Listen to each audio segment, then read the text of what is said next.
Kwa mwanangu kama maisha nitatoboa kweli mwanangu. Mbona lalamika maisha magumu? Mbuni anakimbia na hela na hesabu. Yule ni mwekezaji yule. Wewe mwekezaji? Muda ni mchache, mambo ni mengi bwana. Mwekezaji ndio. Vipi mwekezaji? Fresh kabisa. Nyoka kwenye point, mambo ni mengi bwana. Ndio. Tunasikia wewe mwekezaji wa nini? Mbona siku hizi unaenda sana? Vijana, tulieni vijana. Kwanza mili midogo hiyo. Yaani tupe siri ya mafanikio. Tunateseka sana. Mchongo ni mmoja tu. Kwanza hapa nilikuwa nakimbia hapo, kuna kiwanja kanauzwa na kakiwanda 10,000 tu vyote vinauzwa. Vipi mwekezaji, makoti mchana vipi? Ndugu yangu sikiliza nikuelekeze. Unajua maisha tofauti. Kati ya wekezaji na matapeli tunashindwa tofautiana. Sasa ndio maana kidogo tunajitofautisha kidogo mazingira hayo bwana. Lakini niwaelekeze vijana sawa. Kuna mifumo mingine ya kuhusisha katika biashara. Mifumo michache tu. Huku ni mtaji mkubwa. Cha msingi wewe ankadize process. Ukishankadize process, ankadize yourself. Alafu baada hapo future inakuja yenyewe. Kwani wewe unawekeza kwenye nini?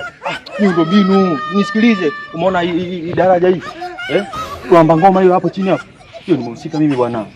Nimehusika na serikali wananiamini sana. Kuna vitu vingi sana serikali wakinipa na viuza nje, alafu baadaye narudi. Nikirudi nakuwa na mchongo kidogo huko pembeni hapo. Sasa sikilizeni vijana wangu. Of course mimi nawafahamu fika tu.